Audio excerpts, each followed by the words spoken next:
안녕하세요. 반갑습니다. 비트코인 뉴스 팡입니다. 2020년 3월 17일 비트코인 뉴스 전해드리도록 하겠습니다. 여러분들 도움이 되신다면 좋아요, 구독, 댓글 달아주시면 감사하겠습니다.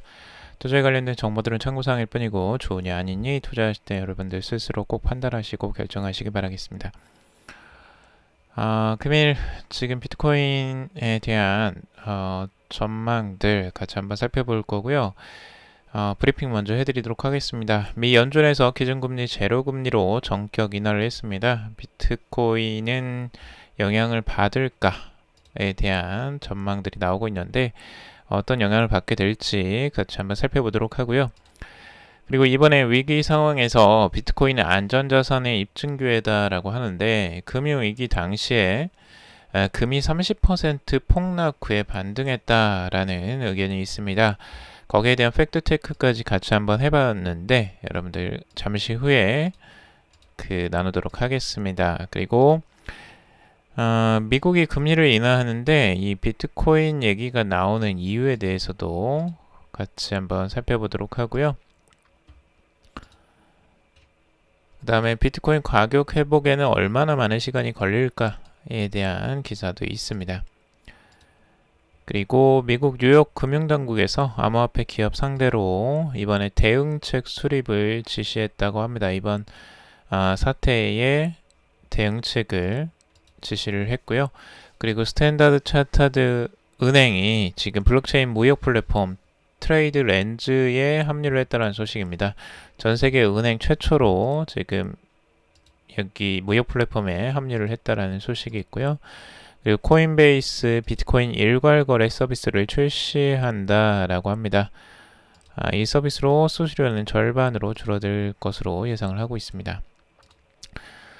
자, 그러면 지금 비트코인에 대한 내용들 같이 한번 살펴보도록 할게요. 미 연준에서 미국 중앙은행인 연방준비제도가 이번에 사태 확산을 대응하기 위한 긴급조치로 사실상 제로금리 시대를 열었습니다. 연준의 기준금리는 기존 1에서 1.25%에서 지금 0에서 0.25%로 전격 인하를 했습니다. 연준의 이 같은 조치는 오는 17일부터 이틀간 예정된 정례 연방공개시장위원회를 앞두고 두 번째 이루어진 것이고요. 지난 3일 긴급회의를 열고 기준금리를 1.5에서 1.75에서 1.0에서 1.25로 이미 0.5%를 내린 바가 있는데 이번에 이 사이에 별도로 두 차례나 금리를 내린 것은 1994년 이후 처음이라고 합니다. 그만큼 지금 사태를 굉장히 위중하게 바라보고 있다라고 볼 수 있겠고요. 미국을 포함한 많은 국가에서 지역사회와 경제활동에 피해를 입혔다라고 하고 있습니다. 이번 사태가. 그래서 경제가 최근에 사태를 극복하고 최대 고용과 물가 안정이라는 목표를 달성하기 위한 궤도에 올랐다는 확신이 들 때까지 현재는 기준금리를 유지할 것이다 라고 밝히고 있습니다.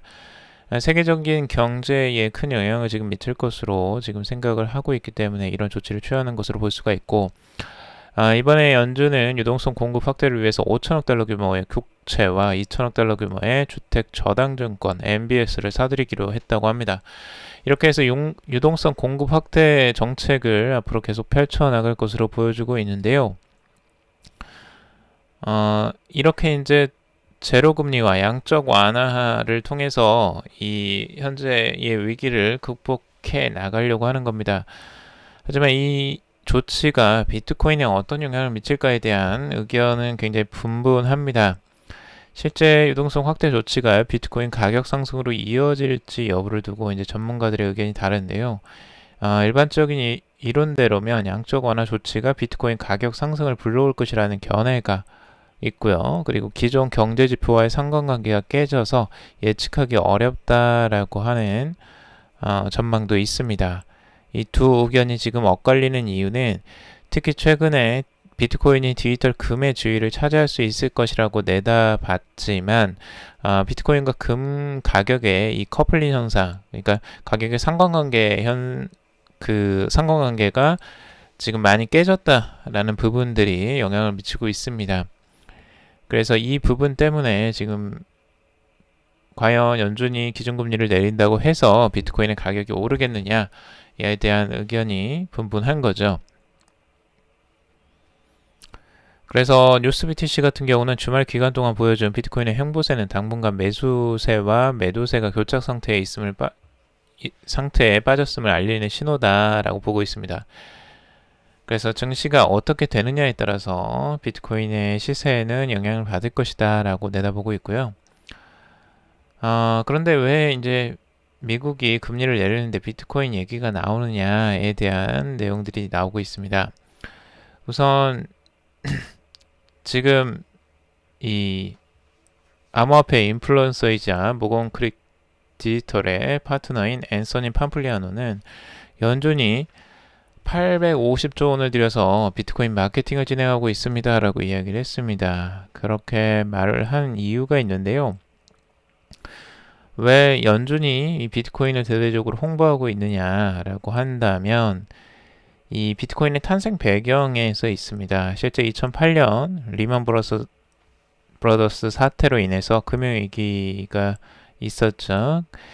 그래서 서브프라임 모기지와 관련된 이 자산 버블이 터지면서 세계 금융시장이 전례 없는 위기를 맞게 되었는데요. 미국은 자국 경제를 지키고자 금리를 제로 수준으로 낮추다 못해 화폐를 직접 찍어 내는 금융정책을 그때 실시합니다. 그때가 이제 바로 양적 완화였죠. 자, 그렇게 양적 완화를 하는 그 시기에 지금 비트코인이 탄생을 하게 됩니다. 양적 완화는 이제 이 페드 같은 중앙은행의 국채와 그리고 주택 저당 증권 등을 사들이는 방식으로 시장의 유동성을 불어넣는 통화 정책인데요. 이 누리꾼들은 하늘에서 돈을 뿌리는 것 같다라고 하면서 양적 완화를 헬리콥터먼이라고 부르기도 합니다.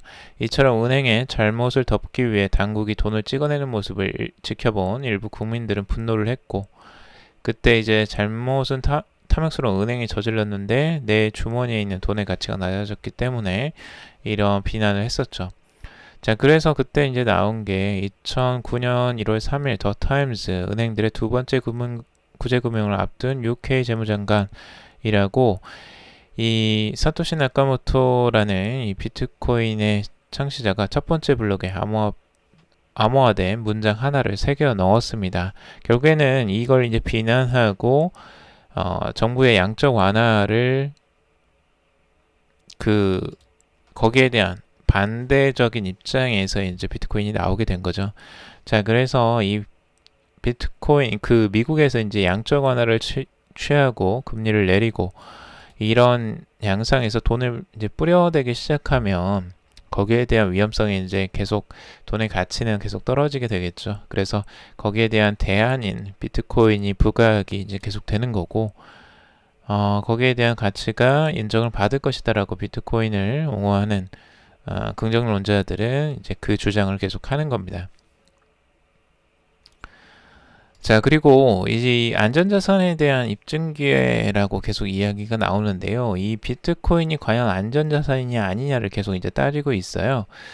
근데 이 부분 한번 같이 살펴볼 필요도 있는 것 같아요.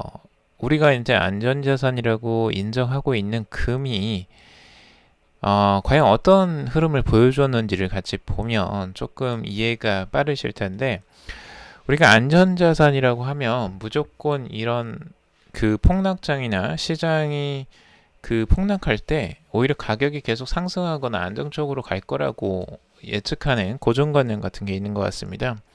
자, 근데 금의 시세가 그러지 않았다는 걸 지금 과거에 보여주고 있다라는 걸 증거로 제시하고 있습니다.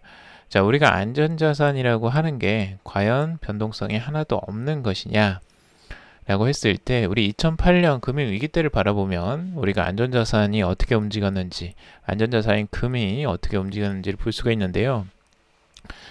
그때 금 가격은 이 1000달러에서 700달러로 약 30%가 하락을 합니다. 그때 차트를 제가 일부러 가져와 봤습니다. 사실 확인을 직접 해야 되니까요. 실제 2008년도 후반에 금융위기가 있었을 때 그때 금의 가격은 상승하지 못하고 유지도 못하고 오히려 30%가 하락을 했다는 겁니다. 2008년도에요. 그때 이제 폭락 장세에서는 금 가격도 폭락을 했다라는 거죠. 물론 주식보다는 좀 폭락세는 덜 합니다. 금의 워낙 가격이 변동폭이 적기 때문이기도 하죠. 자, 그런데 금 역시 안전자산이 아닐 수 있다는 점을 그때 드러냈다라고 하는데, 우리가 안전자산이라고 불립니다. 실제 금은. 근데 금도 그때 폭락은 피해갈 수 없었다라는 걸 우리는 알 수가 있죠. 2008년도에요. 자, 근데 이제 재미난 부분은 그 이유입니다. 1년이 지나서 2009년부터 회복세가 나타나기 시작하고요. 그리고 안정적으로 움직이기 시작하더니 2009년 후반부부터 전고점을 뚫고 올라가기 시작합니다. 그때부터 상승세가 계속 이어지고 2011년까지 최고점을 찍게 되죠. 그래서 비트코인의 금 가격은 1900달러까지 상승을 하게 됩니다. 그때 최고치를 다시 찍게 되는데요. 재미난 거는 지금 2008년도 금융위기 때에 주가가 하락했을 때 상승했던 게 아니라는 겁니다. 오히려 안정기를 찾고 그 하락이 이제 어느 정도 마무리가 되고 난 다음에 그 다음에 금 가격이 급등하는 양상들이 나왔었다라는 걸 우리가 알 수가 있죠. 자, 그래서 그런 부분들을 이제 보면서 우리가 이제 시장을 봐야 되는 거죠. 실제 지금 현재 금의 가격을 살펴보더라도요. 금 가격이 지금 상승한 게 아니라는 겁니다. 금 가격도 내렸습니다. 일봉상으로 봤을 때 지금 며칠째 계속 하락세를 이어가고 있습니다. 단기적으로도. 자, 그런 부분들이 지금 현재 하락세만 보더라도 단기적으로 14.87%가 하락을 했죠. 물론 그때 금융위기 때 30% 하락만큼은 아직 나오지 않았습니다. 그만큼의 조정은 되진 않았지만 지금 하락세가 꽤 컸다라는 부분을 우리가 알 수가 있죠. 그때 과거에 하락세는 정말 한 달이 넘게 지속이 되면서 하락이 나왔던 거고, 지금은 단 며칠 만에 지금 하락세가 15%까지 하락을 나왔던 부분이라고 보시면 됩니다. 그만큼 폭락이 꽤 컸다라는 부분을 우리가 알 수가 있죠. 자, 그러니까 우리가 안전자산이라고 하는 금도 지금 하락세가 이렇게 나오는 걸 우리가 확인할 수가 있고요. 비트코인의 흐름들도 이와 지금 똑같이 하락세를 보여주고 있다라는 부분입니다. 그러니까 이걸 안전자산이냐 아니냐를 계속 따지는 것보다는 과연 우리가 비트코인을 미래에도 계속 볼 수 있겠느냐, 앞으로도 살아남을 수 있느냐가 더 중요하다라고 인식이 됩니다. 금은 끝까지 살아남았죠. 정말 오랜 시간 동안 살아남은 자산이라고 할 수가 있고요. 그래서 그 가치를 지금도 인정을 받고 있고 안전자산으로서 인정을 받는 겁니다. 결국엔 그 살아남느냐, 살아남지 못하느냐가 진짜 중요한 거죠. 가격은 언제든 살아남는다면 다시 또 회복을 할 수 있는 부분이 있죠. 그래서 여러분들이 끝까지 이 부분을 한번 지켜보시길 바라고요. 금과 이렇게 비교를 해보는 것도 여러분들이 이 시장을 객관적으로 바라보시는데 좀 더 도움이 되실 것 같아서 이 차트를 한번 가져와 봤습니다. 그래서 지금 안전자산이라고 해서 모두 다 자산 가격이 상승하고 있는 건 절대 아니다라는 걸 우리는 객관적으로 알고 있으면 좋을 것 같습니다. 자, 그리고 여기에서도 계속 안전자산에 대한 이야기들이 나오는데요. 지금 현재 사태에서 이런 미국 뉴욕의 소재 은행들이 폭발적으로 증가하는 예금주들의 현금 인출 수요를 감당하지 못하며 현금 부족 현상을 겪고 있다고 합니다. 미국인들이 자신들의 금융 주권을 되찾아야 할 필요성을 깨닫고 있으며 이는 비트코인의 수요 증가로 이어질 것이다 라고 이 비인 크립토 같은 경우는 내다보고 있고요. 그리고 미국 암호화폐 거래소 제미니의 공동 창업자인 타일러 윙클부스도 이날 자신의 트위터를 통해서 미 연준의 금리 인하를 언급하며 비트코인은 전염병에 대한 해지 수단이 아니라 법정 통화 정권화에 대한 해지 수단이다라고 이야기를 하고 있습니다. 비트코인은 법정 통화 리스크에 대한 세계 최대의 리스크 회피 수단이다라고 이야기를 하고 있죠. 자, 그러니까 전염병 자체를 회피하기 위한 수단은 아니라고 이야기를 하는 부분들 정확하게 짚고 있는 부분이긴 해요. 비트코인이 어떤 부분에 대한 해지 수단으로 나타나게 됐는지. 그리고 지난 이제 10년의 역사를 봤을 때 이런 하락도 지나가는 바람이다라고 윙크버스 쪽에서 이야기를 하고 있습니다. 그래서 극단적 가격 하락은 합리적 이유가 없다라고 주장을 하기도 하는데요. 이런 거는 어느 시장에서든 시장의 불확실성 때문에 가격은 항상 등락이 있을 수 있다라는 거 여러분들이 알고 계시면 좋을 것 같고요. 자, 지금 현재 비트코인의 가격 1시간 봉으로 봤을 때요. 가격이 지금 다시 5천선을 깨고 내려가면서 다시 공포 심리를 주입했는데 다행히도 4,441달러 선에서 지지를 받고 현재 4,992달러 선에 머물러 있습니다. 아직까지는 이제 방향성을 확실하게 잡지는 않았습니다. 아래쪽으로 내려갈지 위로 올라갈지는 방향성을 아직 잡지는 않은 상황이고 여기서 섣불리 판단하고 투자를 들어가는 건 굉장히 위험해 보이는 구간이라고 보여집니다.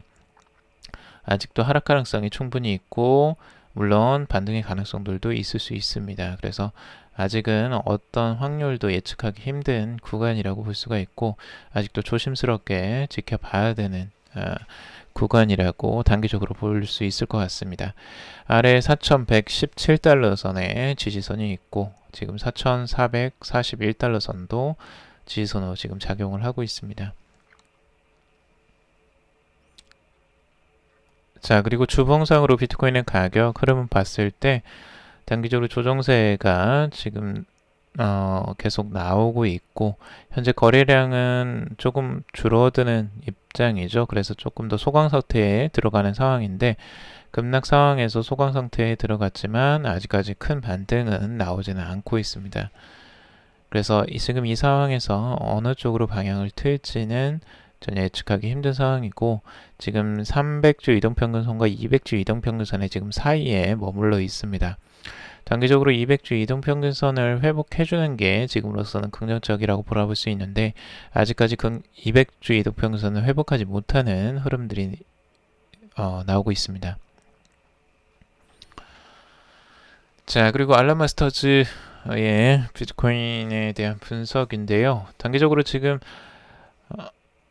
비트코인의 하락 추세가 추가적으로 나올 가능성들을 열어놓고 보고 있습니다. 현재 지금 밑에 라이징 트렌드 라인이 위치해 있는데요. 이 트렌드 라인인 4,700달러 선과 그리고 3,800달러 선을 지켜보고 있습니다. 그 밑으로는 2,400달러 선도 지켜보고 있는데 3,000달러 아래까지 내려가는 것들 그 구간까지도 내다보고 있는데요. 2,400달러의 지지를 받고 반등을 하느냐 아니면 3,800달러 선에서 지지를 받고 올라가느냐 아니면 위쪽에서 조금 더 위쪽에서 4,700달러 선에서 지지를 받느냐 뭐 이거를 지금 바라보고 있습니다.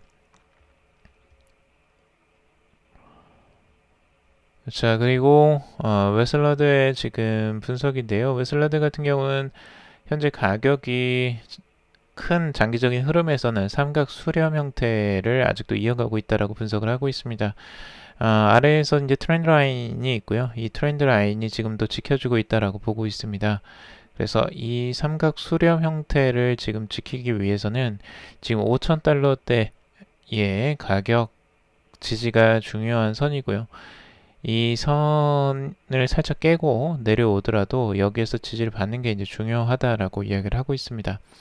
만약 그 이하로 내려온다면 이 2018년도 저점이었던 3,129달러 선이 또 중요한 선이라고 보고 있는데 우선 가격이 여기에서 수렴하는 형태를 나아갈 것을 지금 기대를 하고 있습니다.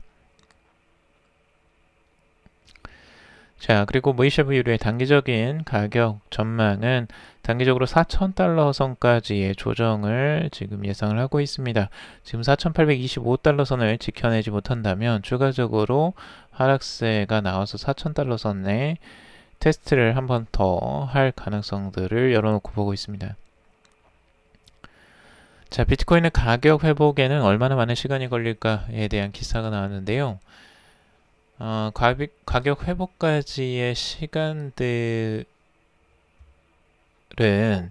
지금 아무래도 분석가들 같은 경우 비트코인과 암호화폐 가격이 회복하기까지는 다소 시간이 걸릴 것이다 라는 전망을 조심스럽게 내비치고 있다고 합니다. 아무래도 이제 그냥 갑작스러운 이런 이제 가격 충격이 투자자들에 대한 두려움에 관한 것이라고 바라보고 있고, 이런 불확실한 환경에서 나온다고 전했습니다. 이로 인해서 매수자와 신규 투자자들에게 겁을 줄 뿐만 아니라 이는 시장에 압력을 가하는 일종의 외상후 스트레스 장애가 될 수 있다라고 주장을 하고 있습니다. 문제는 현재 진행되고 있는 이야기로 시장이 여전히 어느 방향을 취해야 할지 불확실하다는 점이 문제이다라고 보고 있습니다. 많은 분석가들이 비트코인과 암호화폐 가격은 미래에 대한 기대감을 나타내고 있고 결국 사람들의 정서와 관련이 깊다라고 주장을 하고 있습니다. 이는 꼭 긍정적인 정서가 시장을 지배할 때면 더 많은 유동성이 공급되고 이는 가격 급등을 가져온다라고 보고 있습니다.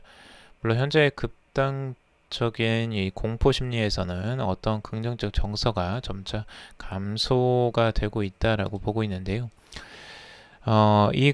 지금 이제 공포 심리가 워낙 강하기 때문에 이 비트코인이 단기적으로 쉽게 회복하기는 어려울 것이다 지금 내다보는 것 같습니다. 하지만 지난 10년의 역사를 돌아봤을 때 이런 하락도 결국엔 지나가는 바람이다 라고 보면서 언젠가는 끝날 것이다 라고 내다보고 있습니다.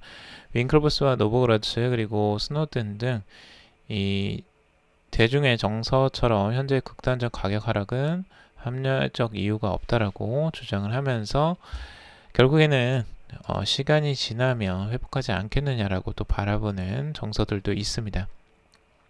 근데 시간이 좀 필요할 수도 있겠죠. 그래서 결국에는 시간과의 싸움인 것 같습니다. 투자라는 건 시간을 버텨낼 수 있는 그 힘이 있느냐 그리고 그 정신력이 있느냐가 결국 투자의 성공을 가늠하는 것 같습니다. 자, 그리고 미국의 뉴욕 금융당국이 암호화폐 기업 상대로 이번에 사태에 대응책을 수립을 지시를 했다라고 합니다. 현재 비상사태를 선포한 이 미국 뉴욕주가 암호화폐 기업들에게 긴급 대응책 마련을 요구했는데요. 뉴욕 금융서비스 감독국은 이 주 운영 허가를 받은 암호화폐 기업들에게 이번 사태 관련 세부 대응 계획을 수립하라고 지시를 했다고 합니다.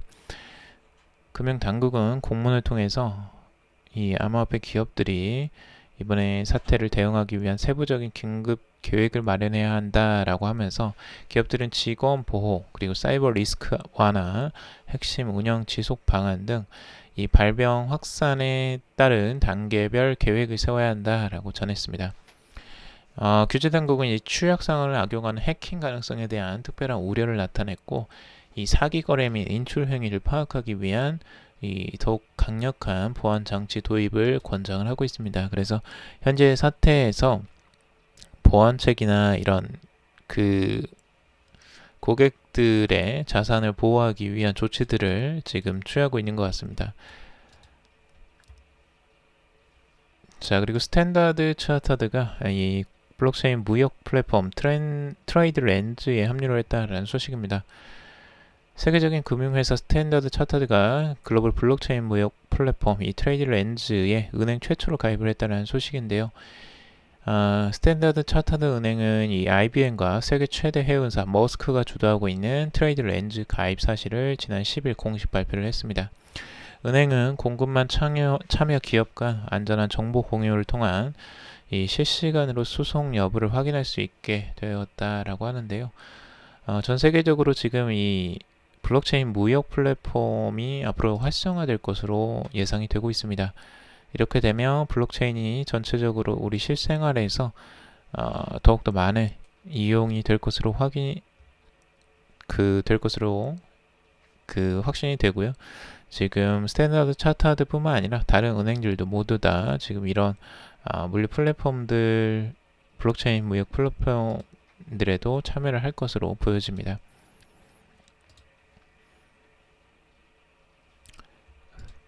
자, 그리고 코인베이스가 이 비트코인 일괄거래 서비스 출시를 할 것이라는 기사가 나왔습니다.